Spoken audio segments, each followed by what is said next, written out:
Today we're gonna talk about how to get out of the spiral of analysis paralysis.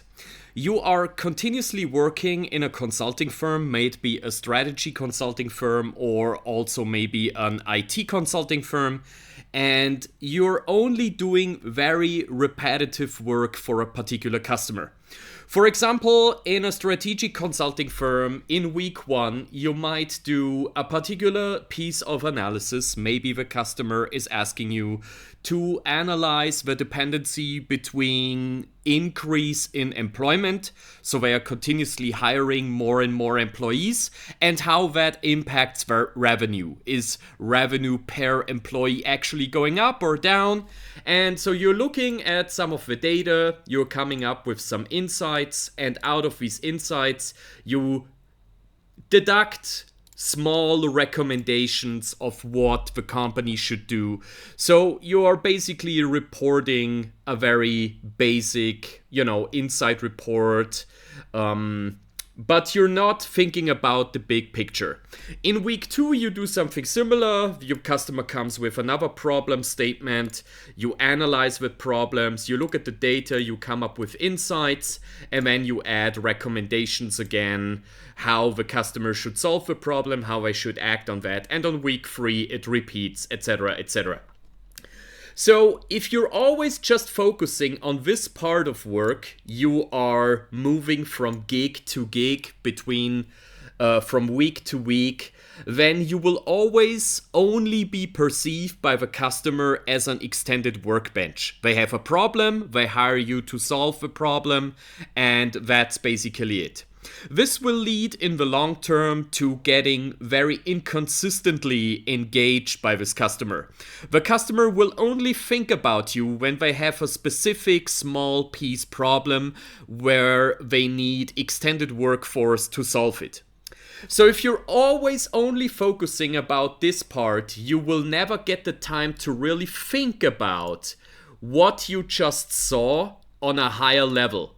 And you will never be able to come up with strategic insights and strategic decisions or outlooks that the customer should, undertake in the long term. For example, if you're continuously analyzing the proficiency per employee for different areas of business of a client, if you take the extra time to really think about what you did, you might be able to come up with strong, strategic, top-level management insights for that customer. Do you notice any patterns? Has the customer a pattern of overhiring? Do they have a pattern of not increasing the efficiency of the processes? So are they lacking an expected increase of revenue per employee figures, or do you see other patterns that you continuously saw over all these analyses that you did? If you take this extra time and you come up with high-level recommendations, for example, you might notice that, dear customer, the profitability in this particular area of business per employee is particularly high. So you should focus your efforts in hiring on this area of business. You should very strongly focus on acquiring talent in this particular piece of business because the profitability per employee here is very high. So the competition for talent in this area is also very high. So the more talent you can snatch from other firms in that area, the higher the margin of profitability between your firm and the competition will be. If you come up with strong insights like this, you will be perceived as a thought leader by your customer. You are also over-delivering compared to the initial promise that you made to the customer. So the initial promise was, I will do a particular analysis of profitability per employee for a particular area of business, and you over deliver on the promise by coming up with strategic decisions and outlooks that the customer was not even thinking about or expecting when they hired you. So by being perceived as a thought leader by your client, what happens is you are proving to the client that you will continuously generate value for them, and not by just, doing the particular piece of work that they assigned you, but by continuously being engaged with them. What this will tell the customer is that it is worth keeping you around even between these particular project gigs. And they might actually want to consider elevating the level of engagement they have with you. So instead of letting you do these small pieces of analysis, they will think about involving you in more strategic projects that involve deducting these strategic decision-making processes.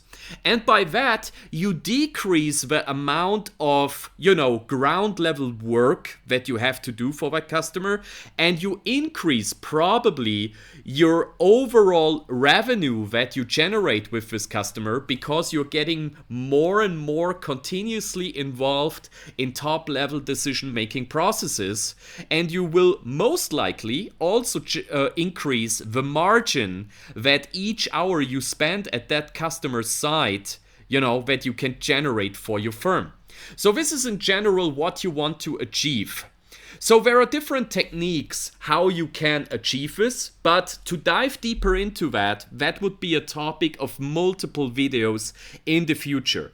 There are methods like building, strategic insight maps for the customer, building strong, roadmaps, strong programs and portfolios for them that basically tell them what strategic implementations should you go after in your company at what point in time with what budget, right? So this is particularly what you want for yourself in the long term.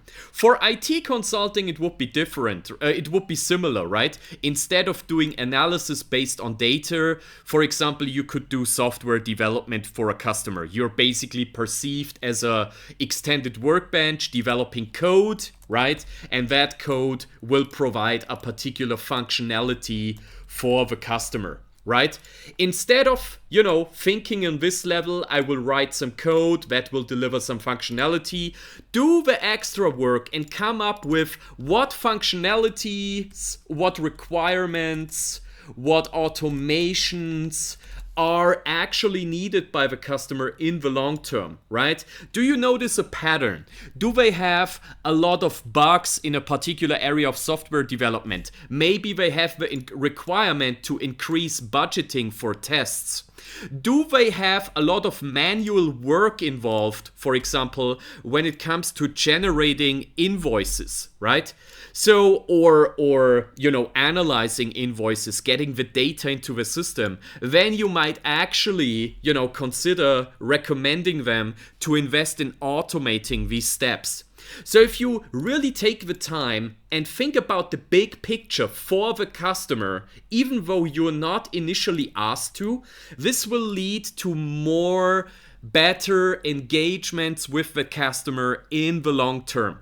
So that's it for the video. Think about this, right? You want to be perceived as a thought leader by your customer. You want to be perceived as somebody who thinks outside the box and who will provide them with value in the long term if they keep you around. That it is actually worth keeping you around instead of, punctually engaging you to do some small level, ground level, work package assignment. So that's about it for the video. I hope this was helpful to you, gave you some inspiration how you could transform your deliverables so you're perceived as a thought leader in the long term. And with that, I wish you a good day, and I hope I will see you in the next video when we dive deeper into this topic and I will introduce to you different techniques how you can, involve yourself in strategic leadership within your customer's organization. Have fun. See you next time.